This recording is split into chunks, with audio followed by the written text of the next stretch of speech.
There's plenty of things that you can complain about in Warframe, but a shortage of guns, and more specifically shotguns, you can't really complain about. If you think about it, we kinda got them all.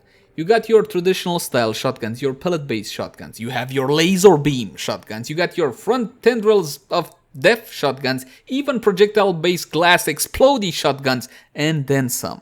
So with all this variety and opposition, can something as standard as the Corinth Prime compete or not? Hey guys, welcome back. As always, my name is Lazar, and today we're going to be diving deeper into the Corinth Prime. Now, as per usual, I'm going to have a cheap build, something affordable that most players will be able to build, and a couple of variations on it. But of course, we also have the quote-unquote endgame setup with the most crazy Corinth Riven I have ever seen. That said though, please keep in mind that my builds and guides usually take a new player friendly approach. I like to take my time and explain a lot of the aspects that veteran players should already be accustomed to. So in case you're a veteran and you already know most of this stuff, please bear with me. And with that out of the way, let's jump into the Corinth Prime. Let's begin by checking out how the weapon handles without any mods equipped, and for that just a couple of free shots. Now, the Corinth Prime differs greatly when it comes to functionality to the normal version of the Corinth, but a couple of key features still remain the same. First of all, this is still a semi-automatic shotgun, and per shot, you're gonna be releasing a whole bunch of pellets which deal high amounts of damage. Now, what made the Corinth unique was its secondary fire, and that's called Airburst. You're gonna be launching this projectile that you need to detonate by yourself. It no longer has automatic detonation like before. Before, the Corinth projectile had to travel a set amount of time, then it would automatically detonate. No longer the case, you need to self-detonate it by pressing the secondary fire button one more time. If you don't do that, then it's just gonna keep on flying and it's not gonna deal a whole lot of damage. That said, the secondary fire mode also now consumes 4 ammo per shot. Before it was only 1, now it's 4. But that's because it deals a whole lot more damage and it has a lot more status chance. Now, one of the issues I have with the weapon, and this is a very small issue and probably my only problem with it, is the fact that you can no longer color the Airburst. Before it was very visible, it was big and black and the outline mimicked your energy color. So black, red, whatever you guys wanted. Now it just looks like well, basically it looks like you're dusting for the most part. It's not a very impressive effect, not like before, but it does deal a whole lot of damage. The reload has also changed on the Corinth. It used to be shot by shot action in the same way you would have the Stern Wraith, but now you're going to be reloading the entire magazine over the course of 3 seconds, so the reload unfortunately is on the lengthy side, but the animation is pretty cool.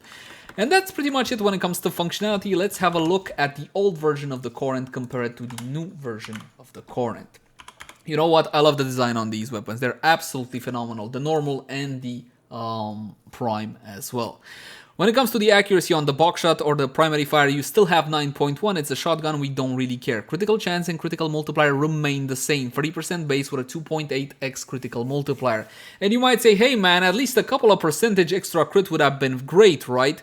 And I agree with you, but again, 30% base with 2.8x critical multiplier is pretty high as it is. Fall off remains the same. The fire rate has gone a little bit up, 1.42 instead of 1.17, and the magazine has been increased from 5 to 20. But keep in mind that again, your Airburst will be consuming 4 ammo per shot. Multi-shot of 6, so 6 pellets by default. Noise alarming, of course, and the reload has gone up from 2.3 to 3.0. Status per projectile also saw a massive increase from 6 to 9. Again, this is a status per projectile because of the brand new status chance changes and the status effect changes. This one is actually a pretty sizable buff. When it comes to the damage, unfortunately, it remained the same. You have the same 540 total damage and the same layout of impact, puncture, and slash, with puncture being the highest. So even though you have a pretty high status chance on this one, you would have to mod it for plus slash to actually get some slashes through the weapon's innate status chance. So there's that to take into account. Airburst, as before, same 4% critical chance, same 1.x critical multiplier. So if you're gonna build crit on this weapon, and you definitely should, you're gonna build it for the primary fire, not so much for the Airburst. When it comes to the critical multiplier, again, even if you were to get bonus additive after effects such as Lord Harrow, for example, you still have that measly multiplier of 1.6. Fire rate is higher, just like before. Magazine, as you saw, higher. Reload, again, 3 seconds instead of 2.3, and the status chance has been almost doubled, 50% from 28%, which is absolutely huge. Also, the damage saw a huge increase. So again, you are using 4 ammo per shot, but take a look at the damage. 2200 instead of 404. So overall, it's a pretty nice change, at least from my point of view. The fall off is 90%, so it's a pretty huge fall off, and the range is approximately 10 meters. And that's pretty much it for stats between the Corinth Prime and the normal version of the Corinth. Mod capacity, of course, 60 out of 60. If your Corinth Prime has only 30 out of 30, jump into actions and install the Auto King Catalyst, which will be doubling your mod capacity. You can get it from Nightwave, you can farm it from the daily sortie, or you can pay 20 plat to have one installed. When it comes to 4 mods, the Corinth Prime comes with 4 polarities. You got a V on the Weapon Excellence mod slot. I don't recommend you unlocking this one because you don't have fantastic options for it. More on that later. And it comes with 2 V symbols, 2 Madurai in the normal mod slots, and 1 Dash or Naramon. To be honest, for a normal build, you can get away with a single Forma. That's it, a single Forma, and you're good to go. Just plug in another V symbol or Madurai. Now, let's have a look at the standard build. And we got damage with point blank, multi-shot with Hell's Chamber, critical chance, critical damage combo between laser sight, blunderbuss, and ravage. And of course, on any primary weapon which has a decent amount of base critical chance, you gotta go with Hunter munitions and the 60/60 vital mods. You got Toxic Barrage and Frigid Blast. Now, of course, this is a base build. You can make tweaks and modifications based off of this build, but this will be your bread and butter. And let's talk about the build a little bit more. Of course, vital damage will be increasing the amount of damage you get from your slash procs. What you can also do is try to get some slash from the weapon's innate status chance mixed in together with its slash value. In order to do that, you gotta go with Serration instead of laser sight, or you can use laser sight instead of blunderbuss. We're gonna talk about that later. You get your slash value higher than your puncture, which is fantastic, but it's still gonna be under vital. And since we no longer have the 4x IPS rule, from my point of view, this approach is not really worth it. So bear that one in mind. Again, go for more critical chance crit slash instead of status slash in this case. And of course, this one is bugged. I can't see my crit mod anymore unless I go out and back in. There we go. Now we're gonna be testing out the build like this, and then we're gonna make a couple of tweaks here and there. Level 120 corrupted heavy gunners, and we're also going to be spawning some crewmen so you can see the difference depending on the target's EHP or how tough or resilient it is. Now, of course, when it comes to corrupted crewman, I can one-shot them without any sort of issue. If I go for the corrupted heavy goons, however, if the planets align, I can get a one-shot. Take a look at that, beautiful. But my friends, 9 times out of 10, you're not going to be getting a one-shot simply because you need about 5 or 6 slashes with a minimum amount of 1 vital proc, and that simply does not happen all that often. If you want mostly a guaranteed kill on these high-level targets, what you gotta do is simply put in 2 shots into their head, or 1 in the body, 1 in the head. And that's pretty much it when it comes to power. There's not a huge difference between corrupted heavy goons level 120 and corrupted heavy gunners level 140, 50, 60, something like that, simply because of the changes to armor scaling in Warframe. So bear that one in mind. So again, to kill one of these targets, all you gotta do is basically give them 2 shots in the head, 8 slashes, 3 vital procs, absolutely phenomenal. Now, the reason why I spawned in the corrupted crewman is not to highlight how weak these bastards are, but to highlight Airburst. You gotta position it correctly because of the changes to fall off damage. If you position it correctly, it's absolutely gonna wreck one of these corrupted crewmen, but because of the 90% fall off, if you don't get it positioned correctly, well, it's not gonna do much of anything, which is why I'm against fatal acceleration on this weapon. Allow me to demonstrate. It's pretty hard to control and detonate this thing in the exact point that you want to get a headshot multiplier or something like that. If you are to go with fatal acceleration on the weapon and the weapon excellence mod slot, let me show you really quick, it becomes harder to control the airburst since it doesn't detonate by itself anymore. On the old Corinth, this would be a great buff from my point of view. On this one, however, it means that it's harder for you to detonate in the appropriate place, so bear that one in mind. As long as you have that 90% damage fall off, then I would rather not use fatal acceleration on this weapon. Alright, that's the base build. Not bad. It's decent, right? Can we get even more power than this? I'm glad you asked that question. No, we're not talking about Revenge just yet. We can get more critical damage. If this was my build, if this was my weapon, I would renounce Ravage with 60% critical damage and go with Shrapnel Shot. It's 99% critical damage. Of course, if you got Prime mods, such as Prime Point Blank, or Prime Ravage, go for them. 110% critical damage instead of 99%. It's not a huge difference, but Shrapnel Shot has less usability. This is an on-kill effect, and it's only while aiming for 9 seconds. Honestly, if you're just gonna go to a random mission and let's say you're fighting the infested, which come in hordes, you should have Shrapnel Shot up all the time. Just remember to aim. If you don't have the mod, you can farm it from spy missions, Lua spy missions, unless memory fails me. If not, from the trade chat, it's something like 5 plat. Don't have laser sight. I don't know if I mentioned this one. It's an event only mod from the Acolyte event. It's about 10 plat from the trade chat. So again, not expensive mods. Now this will up the power of the weapon by only a small amount, but you can get 1 shots quicker. That was a 2 shot actually, because I think the bullet hit him from behind. 5 slashes are not gonna be enough, especially not without the viral proc. Viral procs right now are so important to any slash build simply because you're gonna be getting better value slashes. What do you got on this? A single slash with a single viral proc, not enough by a long shot. And that's the kind of performance you can expect from the Corinth Prime with normal, average, everyday mods. If we take it to Prime mods, if we talk about Riven mods and all that good stuff, of course, the power of the weapon will be increasing exponentially. But before we do that, let's talk about usability a tad more. One of the issues of the weapon is the reload, 3 seconds. You can mitigate that to a certain extent with Chilling Reload. You guys know Chilling Reload? Fantastic mod. 60% cold and 40% reload speed, bringing down reload to 2.1 seconds instead of 3 seconds. A whole lot more bearable, but this is a trade-off. I will be doing more viral damage, definitely, but on the other hand, I gave up on some crit chance, which will also mean less slashes from Hunter munitions. So let's test out a weapon like this. Let's give it a couple of Airbursts. Again, I find Airburst a bit harder to control than before, but as you can see, it still packs a punch, and Airburst is still to be used to clear out targets, not lower level targets per se, targets which don't have that much damage mitigation.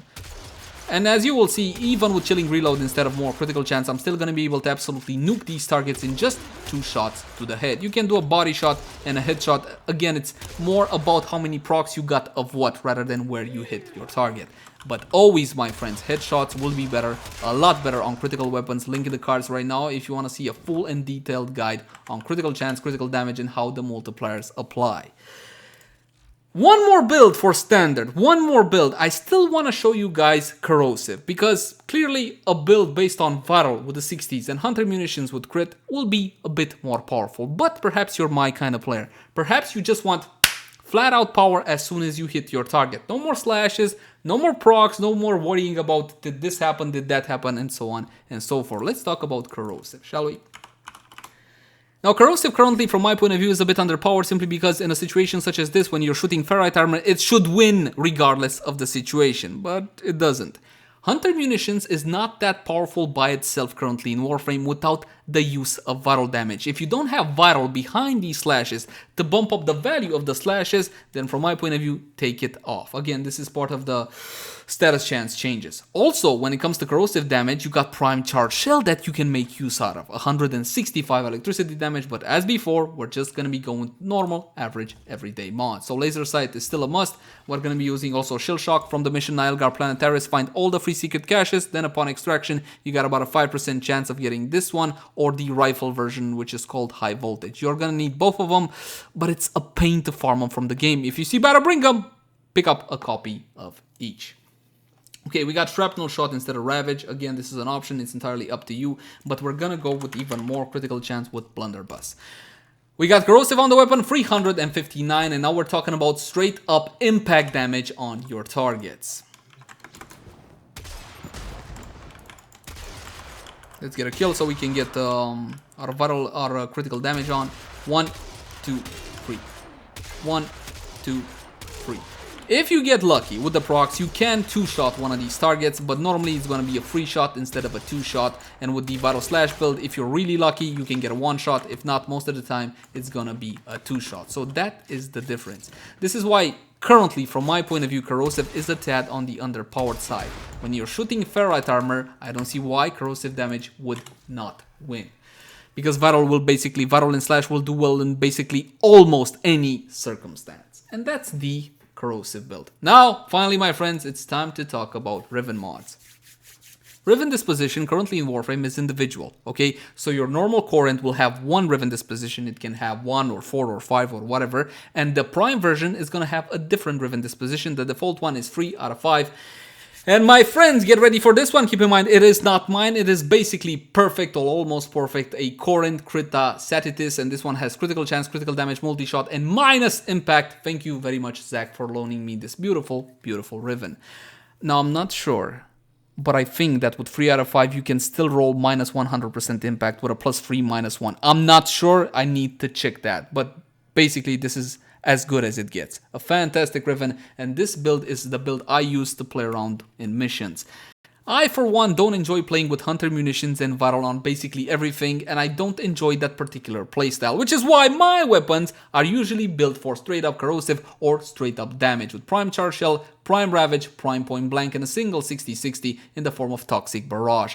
I did not want to renounce any little bit of critical chance, and now I'm finally going over 100% through the use of Laser Sight. And let me show you what a puppy Riven can do. Level 1... Nah. Let's bump it up a little bit. Let's bump it up. Let's go to level 150. That's the maximum I can spawn. You can spawn 160s. It's not really gonna make that much of a difference because of these scaling changes. Level 150 Corrupted Heavy Goons and whatever else. And we're gonna go 1, 2, 3, 4, 5, 6, 7, 8, 9, 10. Doesn't matter anymore, does it? No. It's a guaranteed one-shot, baby. Absolutely freaking phenomenal. I love this Riven. It's fantastic. And I love the Corinth Prime in general. Of course, with a Riven such as this, you got this phenomenal performance. You can one-shot level 150 Corrupted Heavy Goons. The only issue I have with my build is the fact that I still didn't tend to that reload speed. So there's that. And of course, even though it's kind of pointless right now, I mean, why would you even buff up everything with Warframe buffs at this point? Because you're already one-shotting kind of everything. It's still worth it with Lady Mirage Prime or Lord Harrow, depending on the circumstances. Now, if I go with Harrow, keep in mind that this Harrow build was not made to increase the damage of the weapon in any way, shape, or form. You got Energy Siphon, but I can switch to a build such as this.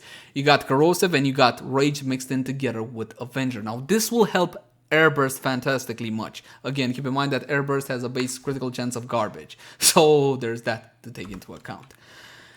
One more time, same targets as before, and we're going to be unpausing the AI so they can hit me so I can get me buffs. We're going to be using Harrow's fantastic 4 ability, Covenant, which saves everybody in your party and you never get any gratitude for it, but that's not why we do it, is it? And of course, you can always use his second ability, which will grant you fire rate as well as reload speed.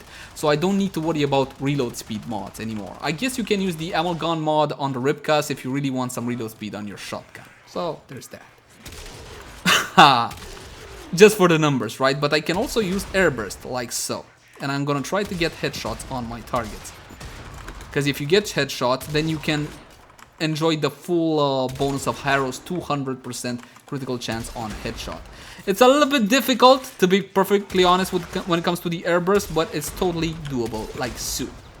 Now, one more frame which provides extreme amounts of buffs, and that's gonna be, of course, Lady Mirage Prime. Some of you were thinking Chroma. No, he's not even close to Mirage. So one more time, another set of Warframe buffs, this time with Lady Mirage. And we're gonna be using the same Corrosive Projection with Arcane Rage and Arcane Avenger. One more time, same targets as before. For kicks and jiggles, because you know what? I loves me kicks and me jiggles. Her free ability for a massive damage increase, as well as her ever so lovely clones, like so. And now let's check out Airburst. Take a look at that. And of course, with Mirage, you can always Carpet Bomb. I already seen something. Just like use the Brahma currently. You can go for something like this. Of course, it's gonna annihilate basically everything that stands before you, but Mirage is a tad on the squishy side. Oh, there's still one more buff that you can definitely go for. Grab yourself a Sentinel, my friends. Any Sentinel will do. And on that Sentinel's weapon, make sure you plug in the 4 Vigilante mods: Armaments, Offense, Fervor, and Supplies. 20% chance to enhance critical hits for primary weapons. Now, even if your little Sentinel dies and never comes back to life, you're still gonna be getting that bonus. And on a weapon such as the Corinth Prime, you definitely want to go for something like this. And now it's time for some conclusions. On a personal level, I absolutely love this weapon. It packs one hell of a punch. It looks absolutely beautiful. It's got AoE, it's got single target. What more do you want? But if you want to get down to the nitty-gritty, let's think about it for a second. Did the Corinth really receive that huge of a buff, normal versus prime? And I gotta say yes, 100%. While on primary fire mode you might have the same damage, same critical chance, same critical damage, but you have much higher status chance. And you might say that, listen dude, 9% of 6% is not that big of a deal, but it's per projectile, and because of these status changes, that makes it one big buff. So bear that one in mind.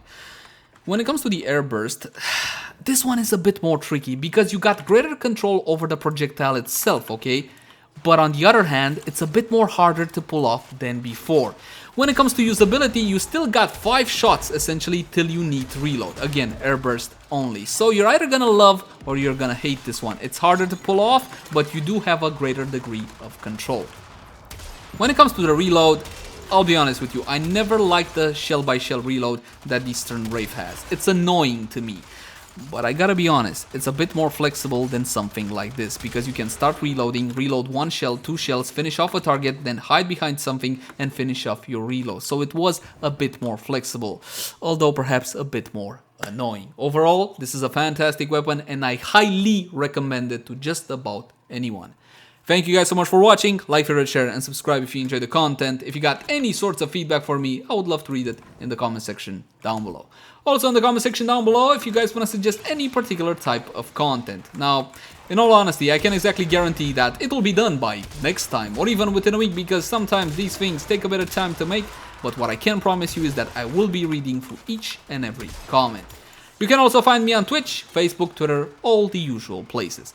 And if you love the content and want to support me making the content that you love, consider supporting via Patreon. Until next time, my friends. Bye-bye.